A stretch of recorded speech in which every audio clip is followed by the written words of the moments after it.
All right. Hi, Mama Bears. If you're a Mama Bear, welcome to the Mama Bear channel. And this is Convos Before Bed. I have a special guest, the entrepreneur, theater actress, investor, dancer, the all-talented makeup artist, dresser, stylist, hairdresser. The list goes on. Investor, the extraordinaire Lakira.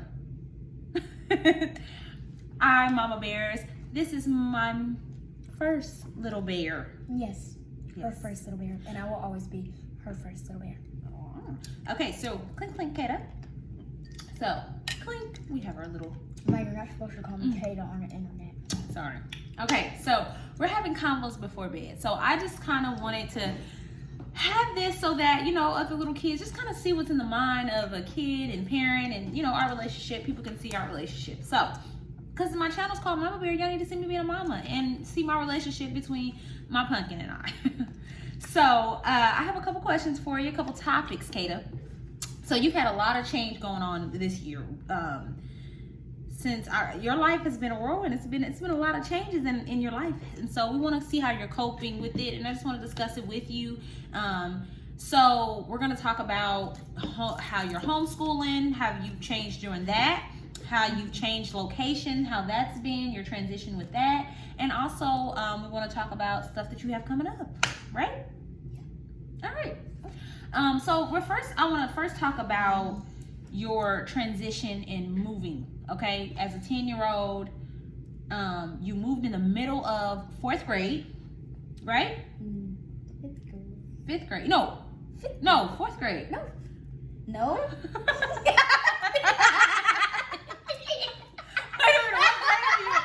Okay, wait, what grade? Okay, so this is homeschool. You're in 5th grade. No. I was in 5th grade, but then I guess I graduated or whatever. Oh yeah, so 5th grade. Okay. Yeah, see, I was right. Yeah. Okay, so you moved in the middle of 5th grade, and believe it or not, Mommy moved. Well, I moved like in April, and school was out in May. So I moved my 4th grade year to a new city and state when I was around your age. So I can kind of quite understand. So we eating our grapes. How did that transition feel?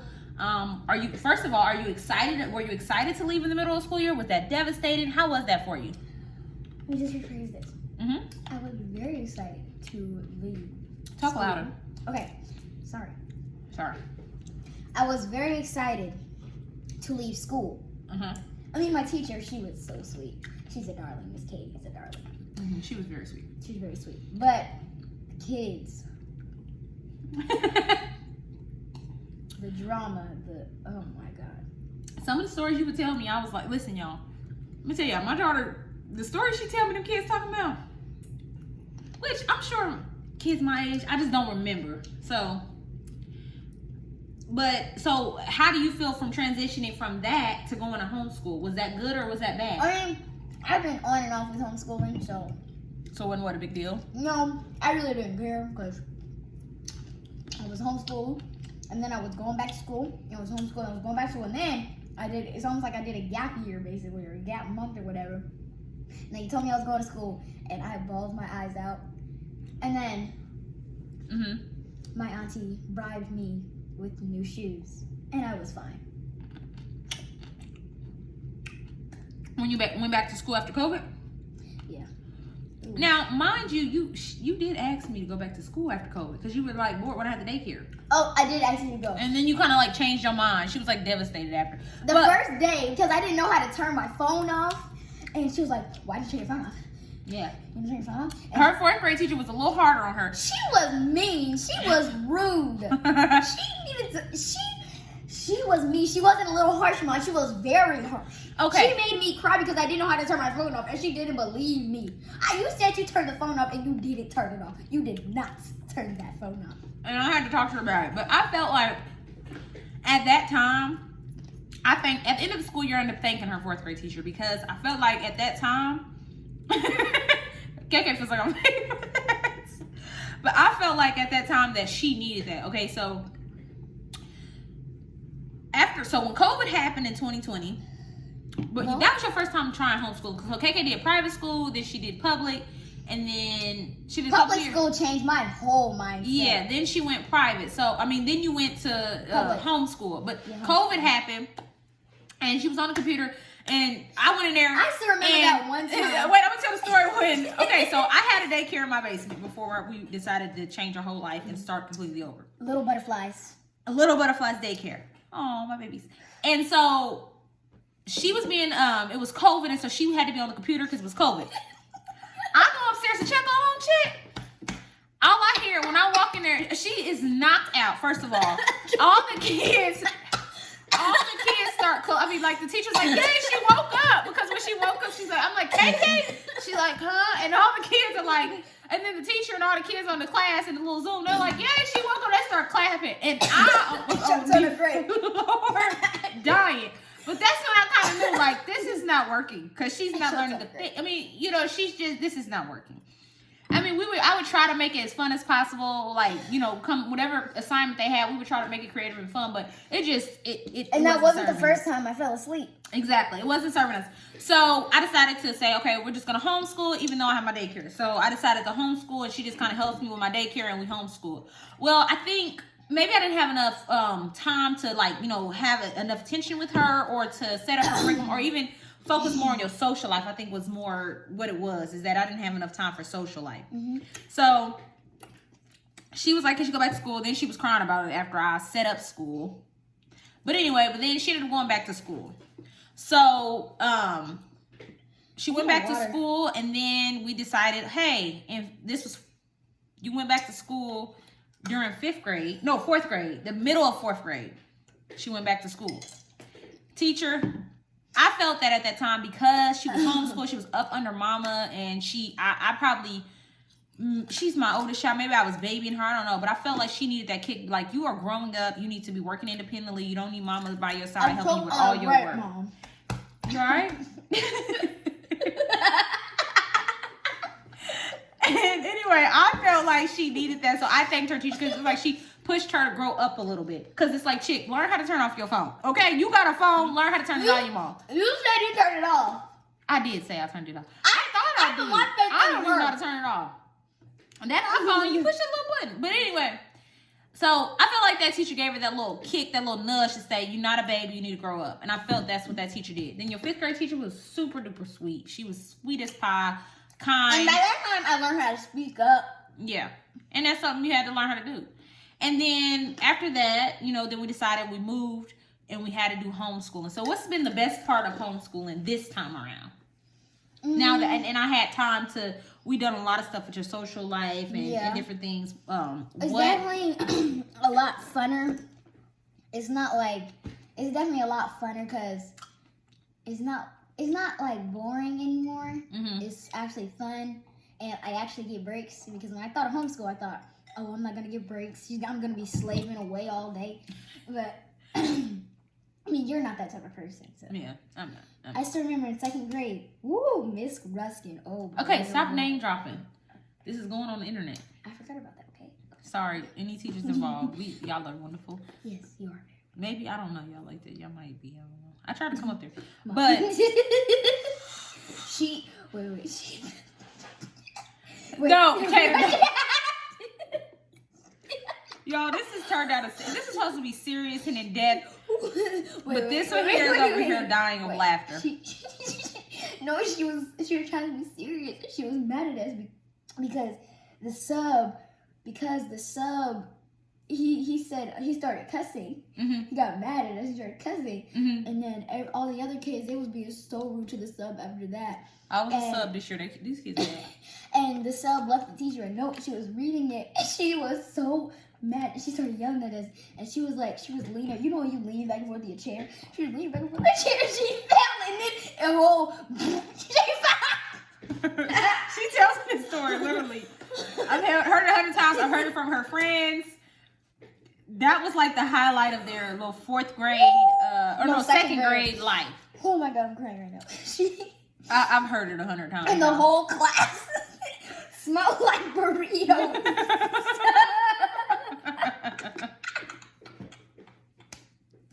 No. KK, do your how do teachers be when they eat lunch? How do teachers be when they eat lunch? You got respect. Sit back down. No, we're not gonna do this. We're not gonna do that, James. Go sit down. Go sit down. No. No. And that's exactly how she ate lunch too. And then I don't know why it was so sad.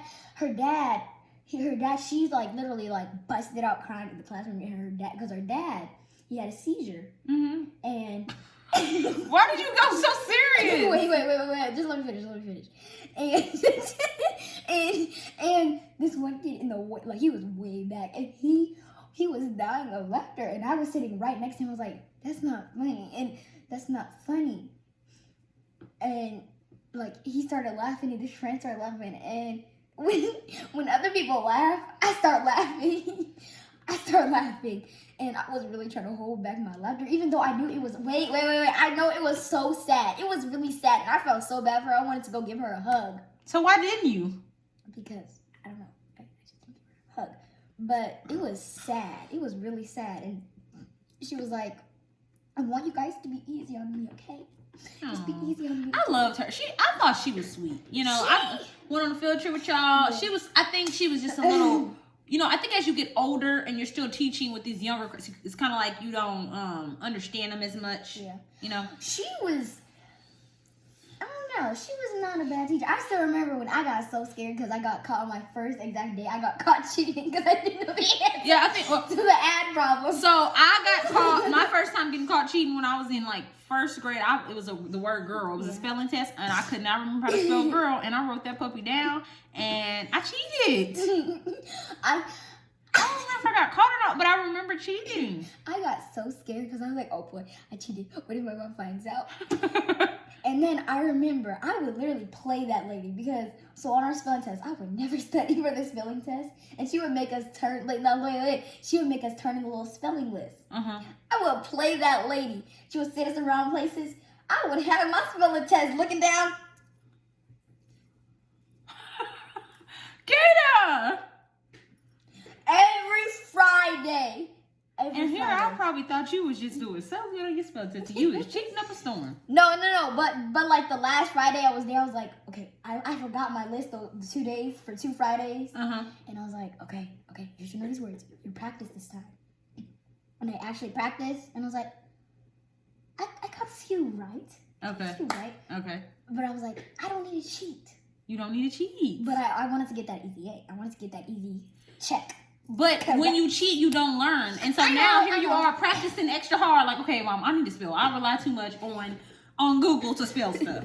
Yeah, So now you've learned that cheating never serves you. No, never serves you. It never does. But we all do. I mean, I remember in high school. And plus, I would have never passed math. I don't know if they can take my diploma away for saying that, but I mean not math, but science. I never would have passed science. Also, it wouldn't have happened. Also, I was sitting. I had to sit next to somebody who knew what they was doing because I did not. And then there was this girl in 4th grade. I'm not gonna say her name, but this girl in 4th grade.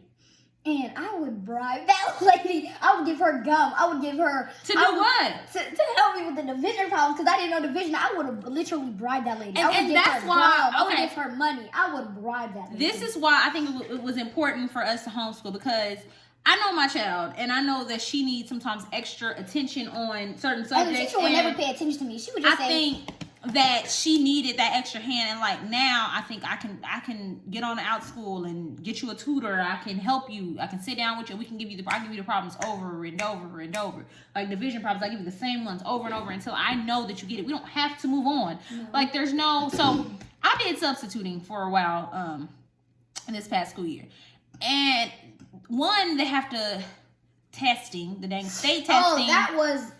They've got to do tons of state testing. They have to move quickly because they've got to get through certain subjects. And for me, it's just not good for I just felt it wasn't good for my child. My child doesn't understand the division problem. She don't need to be going on a fraction. She don't need to go to the next subject. She needs to worry about getting that down because I think it's essential. Get your own water. It's all gone. I want some water, please. Thank you. I think it's essential for you to learn division, multiplication, to really understand them, to learn them. Okay. You know? But so, do you feel like homeschooling has helped you academically? Yeah. Why so? In what way? Because I didn't know division, and you could tell by me bribing people. Then we had class. So we had class dollars. I would for real pay. I would bribe this child. Did she help you? I know she would let me cheat off her paper, and I would bribe that girl, and I would get a few wrong just to make it look like I was really trying. But in reality, I would bribe that baby. And that's the and so honestly, that is just the straight up reality of school. Like literally, you either get it or you don't, and when you don't, you got to try to hustle and figure out how to get it. And instead of actually being able to take the time, and then what happened to me in school was that I would. Let's say I go to school. Like, I remember geometry class. I'd go to school extra early trying to get this geometry stuff, okay? Okay. That teacher still like, lady, you must have been a straight A math student, but I am not. I don't know what you're doing. You're going too fast. Like, you need to slow down. I don't get what you're talking about, okay? I don't know what you're talking about. And I felt like even if I would go get help, they just moved still too fast. And I think it's because, or if I got a tutor, the tutor was like already a straight A student, so they didn't know how to break it down. When I started doing tutoring, one of these girls, and I'll never forget this compliment because I was like thankful for that, because I felt like I was walking in my purpose at that time, because she's like, oh my gosh, you're the best tutor ever. And it was like crazy, because I'm like, the only reason that I'm good, and I was 6th grade and above, anything after 6th grade, don't ask me. She gonna have I'm gonna have to get a teacher or somebody up in here after 6th grade. Because I'm like, I was that student who didn't know what she was talking about in math and science. Like, I was that that's student. how I was. I would be paying student, attention, but I would still don't know what she's talking about. I would pay I don't know attention. what I would be she's like, but then when she asked me, I'm like, I don't know what you're talking about. So that's how I learned how to teach, like when I help people to break it down, to go slow, to go very slow sometimes, and to okay, this is one way you can do it. And figure out ways for other people, for you to do it. But I think and I'm gonna let you speak on it. Mother and daughter teaching to me is different. So when I tutor or help other kids, for some reason it's easier for me to tutor other children as opposed to my child. Now, why are you making that face?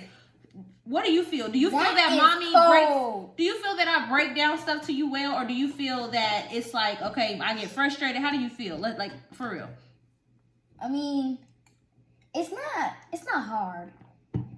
You definitely break it down for me, and that's a lot, because I'm a visual learner. Yes, I'm not just so. Okay. She's an artist, just straight up artist. Yeah, I'm a visual learner, so I definitely like that I can just kind of do my work whenever I do it, as long as I get it done in my day, or else I'll just have extra work. Yes, or basically, so what we do is like I do her math curriculum. Yeah. So basically, what I'll do, we have like a notebook, and for that week or even 2 weeks sometimes, whatever, I just write it in there. She can do it whenever or how much ever she wants to do. It's like she might do it 3, 4. She can do it on the weekend. She can do it at night. She can do it morning. It doesn't matter. I want to. It's her pace. As long as I get all of it done. And actually, I got all the math done in that book before the summer. And that was one of our goals. And I kind of got all of it done, because like I don't know, it was like, I think it's 2 pages in there that I don't think I ever finished. Well, and I still want you to practice long division. I mean, keep doing that long division so you don't forget by next year, by the way. Yeah. So that's something doing. And one thing that we're learning that I'm trying to teach her is her independence and putting learning. I think in school it's like you are being told what you have to learn. It's like a forced thing. What we're doing with our homeschooling is kind of like, okay, whenever she's like, oh, I'm interested in this, I'm like, go learn it. Whatever you want to learn, you go learn it. When you're like, oh, what did you ask me?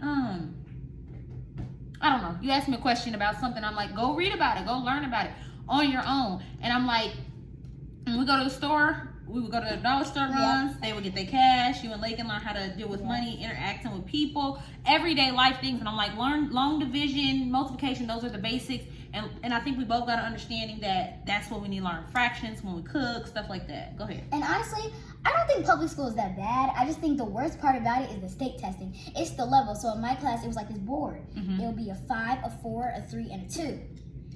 And I remember that first time because I was, sadly for me, when I went to public school, it was like maybe 3 or 2 weeks close to state testing. So I had to do state testing. And I think I got like a 2 in reading and a 1 maybe in math.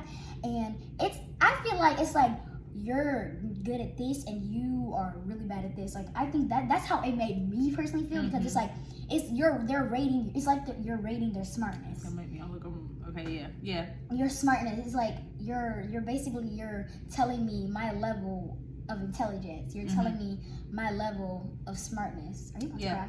I get I'm trying not to, but I get emotional about it because one, it happened to you, and that makes me super sad. Because it's like you so brilliant in so other ways, but like some people literally struggle with school and those things, but it doesn't mean that you are in less than, but they make you feel that way. And there's millions of kids. I worked. Go ahead. I'll tell them in a minute. But go ahead. I completely shut down. Yeah, you did.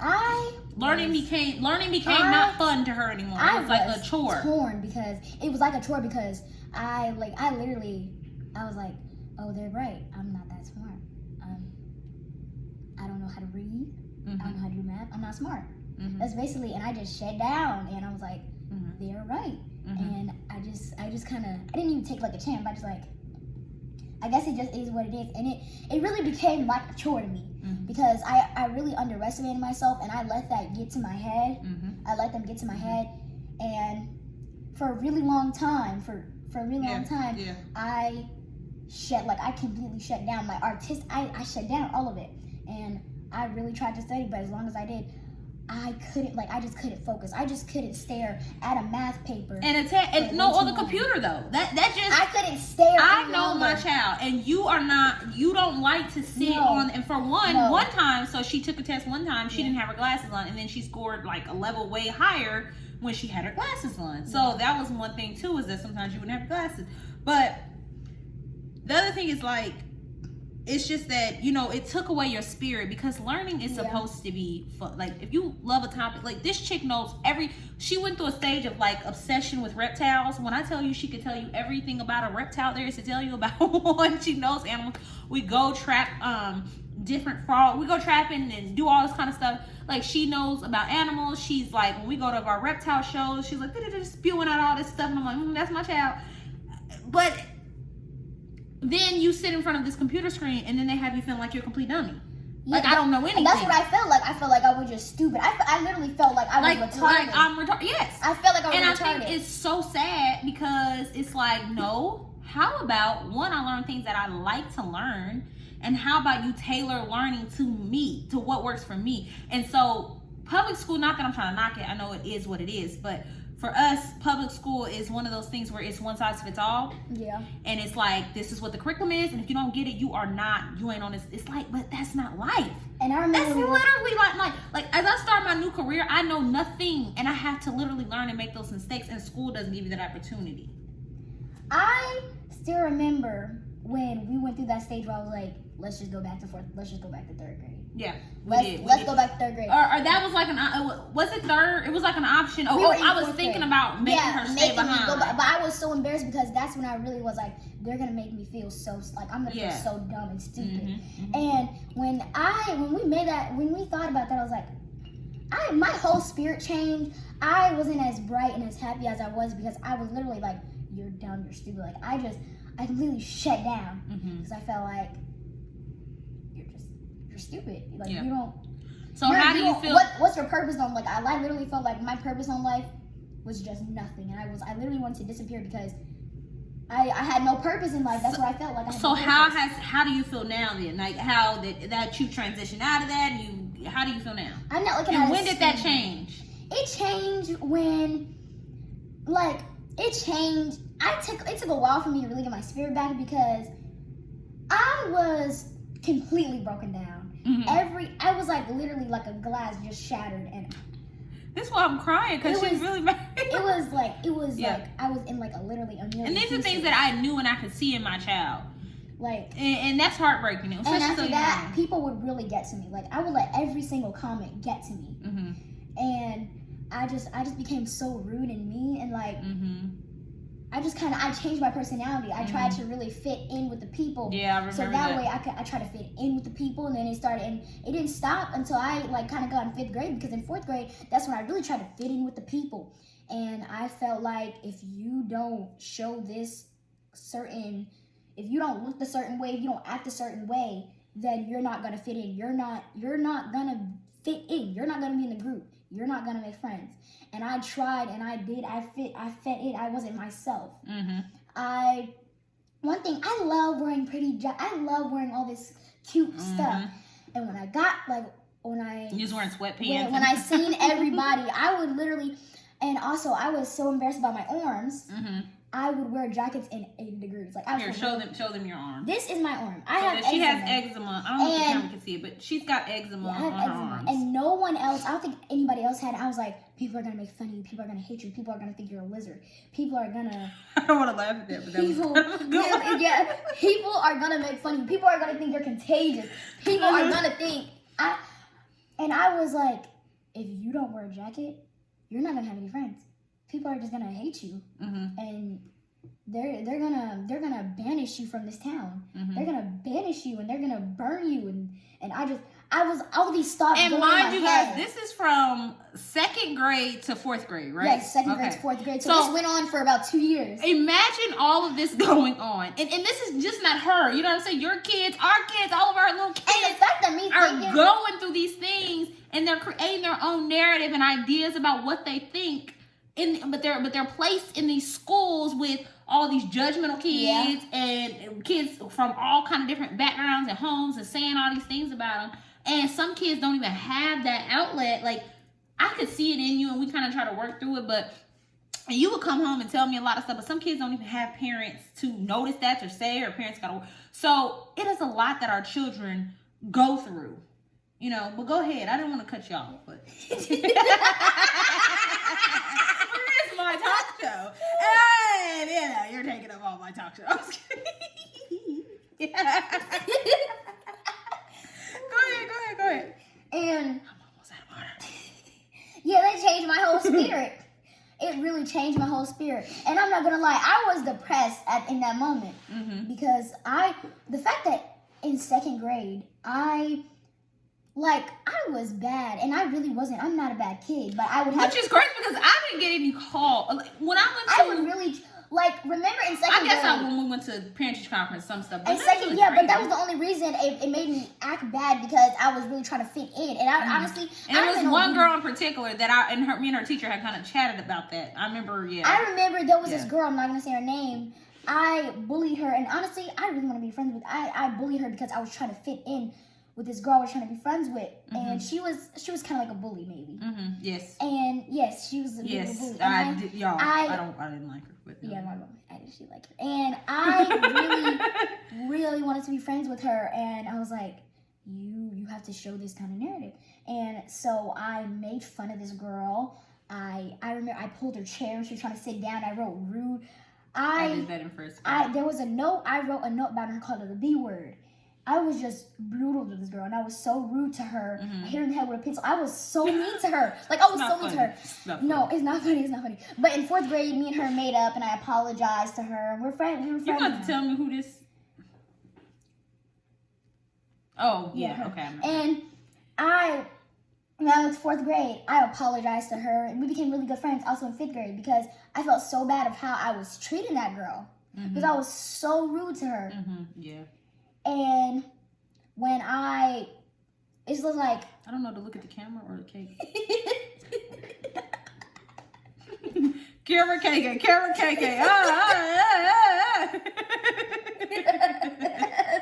Okay, yeah. Yeah, I really felt out of place. Go ahead. Go ahead. I felt out of place. I felt out of place because... and I felt so bad to that girl. I would literally come home and I would cry because I was being so mean to her and I wanted to apologize. So have you forgiven yourself for that? Yeah, I forgive myself because I cried. When I came home every day, I cried because I was so mean to her and I wanted to apologize. But I thought if I apologized to her, she would spread a rumor about me or something, and she would be so rude to me and so mean. What do you think moving forward? Moving forward, let's say that you do happen, hopefully, God forbid, I never want it to happen again, you go back to school, but let's say, God forbid, that you end up going back, or not even school, it doesn't even matter, because you just went to camp with a whole bunch of kids. What have you done, let's say camp, for example, what have you done moving forward to make sure that those things don't happen? How have you come into yourself to understand kind of more of who you are and how to treat people with kindness and I realized, and how not to try to fit in? Like, have you gotten to that point, or do you still feel like you're trying to fit in? I realized that I'm not all, oh, what's up? I'm not all that mean, rude. I'm not all that. Mm-hmm. And I still kind of struggle to speak up for myself, but Mm-hmm. I'm really learning. Mm-hmm. And I realized you're not punch you in your face if you were tough. You're not all biggie toughy. Who, me or just No, people? me. Like Oh, you're okay. not all, Okay. You tell yourself. You're not all biggie toughy. I'm gonna slap you. I'm gonna punch you. I'm gonna Look at the camera. cuss too. you Okay. out, and I'm gonna flip you off. You're not that person. So stop trying to be that person. You're not that person. Stop trying to be that person and sit your butt down and get an actual life instead of trying to act like you're in a movie. You are not in a movie, child. So watch your mouth and shut up, because the words that came out of my mouth, the cuss words that came out of my mouth. Now this part is new. I didn't know she was cussing. Yes, I was, because I was really. That's how bad I was trying to fit in. So what have you? So you realize, like, okay. So do you feel like when you just went to camp with a whole bunch of kids? Yeah. That was funny too.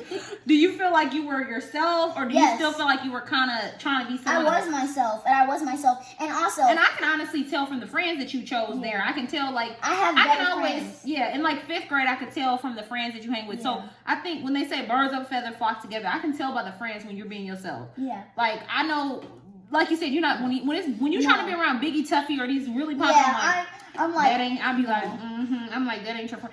But the ones that are very bubbly, that are sweet, that are ones that are still kids, I'm like, those are your friends. Those who you feel comfortable. But I'm also still super rough, so I will hit you for no reason. Like she plays too much. I tell her that you play too much. I know, and I really can't help. Like, I knock her out. I know. One day.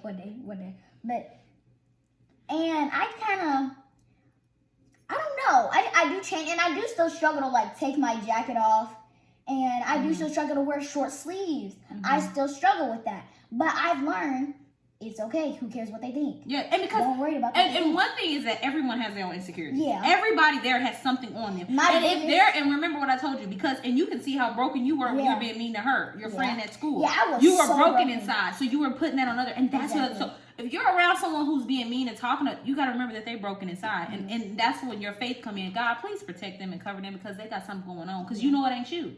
Because you know you're beautifully and wonderfully made. Yeah. Regardless, and we eventually will get the skin stuff figured out. But until then, you rock it out. Yeah. Mommy didn't wear. So when I was growing up, I have, anybody that knows me knows that my legs. I'm 5'1", and I'm 5'1", and I got my leg look like a turkey drumstick.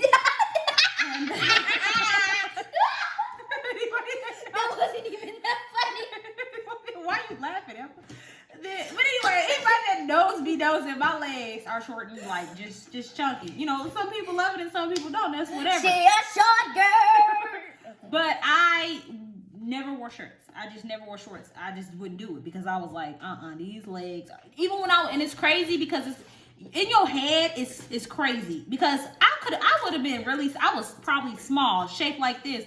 But in my head, I'm like, oh no, these legs you're are too obese. big. Like, that's what you in like. Your head. Obese. Yes, in my head, only in my little crazy head. Everybody probably was like, oh, I wish I had her body. Like, People I wish I was like her. Because you thought, you thought you were obese. You're huge. Exactly. But everybody else probably thought, she's so pretty. I wish I had those legs. I wish I had those. And I would not wear shorts.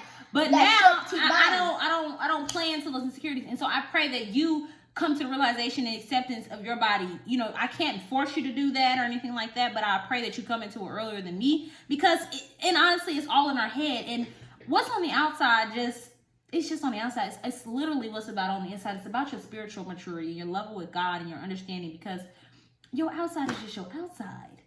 Like, that's it. You know what I'm saying? And you may perceive something in your crazy head, and others are looking at you and thinking, oh my goodness, I wish I had, or she's beautiful. Or even if they're not, again, if they're thinking negative, it's probably something, again, going on internally. And so I just pray that you come to realize and accept yourself much sooner than I did, because I always thought, like, okay. I mean, I've had several times, I have guys hit on me, different things like that, but still in my head, I always, and I still have that problem where I think, like, I am huge, you know, like that I'm big. I still sometimes have that thought. Can I tell this story? What? I'm not going to say any names. What? I remember we went to, can I tell it? Can I say it? Okay, go ahead. I remember we went to Sam's, right? and it was this. It's like he looked like he was in his mid-50s, 40s, and you didn't have your ring on because you barely wear your ring. And we were walking. And it's too big. I don't wear it. It's way too big. I was a big. Well, for my size, I was bigger when I got married. And you got a lot smaller. Your fingers got smaller. Yeah. And I remember this guy. He had a little motorbike. Oh, that was at his house. Yeah. Okay. He had a little motorbike. He drove all the way to the car. He was like, hey, I don't know what he said. I think he said something about, hey, pretty lady, whatever you woman. Yeah, he was hitting on you. I was like, she got kids. I said, yeah, in the back. No, you were like, she's married or something. Yeah, I said, she's married. In the back, I'm like, girl. I don't know for some reason. I just hate when people hit on you. And he was like, she's married. And yeah, I hate her. I'm like, girl, stay the kids like you all up here. I was like, she's married. Ain't no me. Married. He was like, you need to wear your ring. Or or he said if you was my life or something, you wear your ring. Like, brother, please, okay, please. And you don't worry about what's going on at the crib, okay? And after that, he run on his little motorbike. Yeah. Also, my shortness always been a huge thing for me. I'm a lot smaller and petite than a lot of kids. So a lot of kids in second grade, they were like giants. And a lot of kids are still giants. Which is crazy because back in the day, you would be considered probably normal size, but nowadays, like a lot of kids in second grade to fourth grade to fifth grade as well, everybody was like giants to me. Everybody was giants, and I was literally, I might have been the shortest and most petite person in the whole district, literally. Yeah. Besides, it was this one girl, the girl I bribed for the division answers. But she was small, but she was still like 1 inch taller than me. Like literally, she was here and she's I'm here. sure, you just don't. I don't come from a tall line, but my sister, she comes from a tall line, so I have a feeling she's gonna be tall. Yeah, her daddy's tall, so we'll see. And I was like my shortness was always but honestly, my shortness, I never really cared about my shortness because. I mean, I think shortness has a lot of advantages. I've already told you, just be ready. You need to be a little scrappy now. I do tell you this now. You got to be ready to if somebody tries. And I told you about the times where I really got into fights with people. Oh yeah. And the fact that I never got caught was like, I'm sneaky. And it's violent, but I'm sneaky. But this just gave me confirmation to keep you at home, FYI. Because I still remember the first ever time this girl kept talking about me, and I was so tired of it. I was just so tired. What'd you do, Scrappy? And I told her to say it to my face, and she pushed me, and I was just fed up at that point, and I pushed her back, and I was like, this your moment to prove that people can't underestimate you. And this was you all out. They better back up. What did you do, Kay? And wait, this was the time where I was broken, so I was letting all my anger out on that girl. Like, I pulled her hair, I was letting all my anger out on that girl, and I was so mad because I almost started crying. I let all my anger out on her because I was broken. I had this sweatshirt on in about 70, 80 degrees. I had these dang on sweatpants knowing I'm about to pass the heck out. And I walked up to the teacher, I said, can we please go inside? I'm hot. Listen, all high schoolers do that. Wear these dang sweatpants. For real, like, what you got a ski mask on for? Yeah, we just was outside. It's 80 degrees and this boy had on a ski mask. It's hot. He sit here. What's up, dog? What's up, bro? He sit here with a ski mask. I was ready to tell him, take the ski mask off before you pass out. And if you pass out, I'm going to laugh at you because you decided to wear a ski mask and the Nike hoodie and 80-something degrees. No, it was 93 degrees. It was 93 degrees. And he's in here with a ski mask, sweatpants, Air Forces, long socks, and a Nike sweatshirt. Let's be real. I seen the sweats. Go sit down and put some shorts on. We need to do this on Facebook Live one day because I want people to be able to comment and stuff. So we're gonna wrap it up because we almost have 40 minutes. But me and Katie probably could talk. And we also and we haven't ever recorded this, but we need to because we do our skits. So if you guys would like to see that, then tell us that if y'all end up getting to 40 minutes. But so we do these little skits like sometimes we act like somebody doing hair. Momo, Shay Shay. Yeah, we do our Shay Shay. We do a lot of different skits and they'd be super fun, but we never record it, but we might have to because they're really fun. But We're almost at 40 minutes. So I thank you guys. This is the Mama Bear Show. This is my first child. And our next one, I'll probably have to talk about that. Being a first time mom at 17, 18 years old, and then end up getting married young. And then KK, you can talk about some of the things like, you know, having a step parent and all of that. We're not going to talk about it right now, but we will talk about it. We totally got off talking. This was that's why I didn't. You were supposed to be asking me questions. You didn't ask me. I did. I asked you. Well, you asked me one question, and I came into a full video. Yes, it went exactly. I thank KK for being very authentic. With she just laid it all out there on the platter, like what's happening. But that's how she heals, because talking about it helps heal, and we pray about it, right? And we'll talk about spiritual stuff next time, and maturity with God, and our spiritual life, and how we're growing, and we just changing, and we just elevating or whatever. Sometimes we don't be elevating. Sometimes we ratchet, as she can say, like she up here in school boxing, and and I never got caught either. And how we are, some of the things that I've done. But life is the journey. We all done things in life. Yeah, we've all done things in life. So you can be ashamed about it, but don't beat yourself up. Yeah, and but the thing is, talk about it. Talk about it. Because talk about your insecurities, because we all got them. I hid my feelings for a really, really long time, and I'm just now learning how to express them. And I've learned, but for me as a mama, I've learned that you have to let your children go through things. You can't shield them. So if they're having something happen at school, I can't go up to the school like, what's up, do. I'm not going to do that. I have to allow my child to go through the things that she needs to go through so that she can get through the revelation that she's gotten to now. Now, what I'm doing moving forward is I'm making sure that her environment is suited for greatness. But however, I want her, no matter what environment she is, I want her to come up as her authentic self, and I want her to come in the spirit, and I want to try, as I'm growing spiritually, I want to show her that, and I want her to grow in spiritually, immensely, and no matter what environment she's in, she can adapt and be in a chameleon, and she can set the room on fire and just be her wonderful self. But no way, shape, or form. Well, we didn't even tell them about the stuff that's going on right now. We did not. But we going too long. No. So we will. It's already been 42 minutes. Yes. We got I want her to just show up as herself and who she is. And I will never try to shield her from things from happening. I want to teach her solution, because that's what life's about. You can't stop things from happening, but you can try to guide them, and that's all I'm here for. So I'm a mama bear, just trying to learn and grow as a mama. And I'm growing and learning, because I don't know everything. You know what I'm saying? I'm trying to be the best mother I can be. While she's going through her stuff, I'm going through my stuff. We all go through our stuff. Yeah. And you may think just because they're young, they don't go through stuff. Everybody goes through stuff, and no matter what age. Yeah. And moms, we can't shield them. Like I gotta teach her solutions. Sometimes she would come home to me, tell me stuff, and I would try to talk to you about solutions, but some things she just wasn't going to tell me at the time. I was broken for a really, really long time because you and my dad weren't together, and we're gonna don't talk about this yet. Don't talk about that, because we'll probably, if we continue on our series, we will talk about all those things. We gotta go. Yeah. We'll talk about those things. And I think this was a really good first segment. Oh my gosh, we gotta do this again. Yes. All right. Good night. Peace. We going to bed. Well, you're going to bed. She needs to go to bed too. Bye. Bye.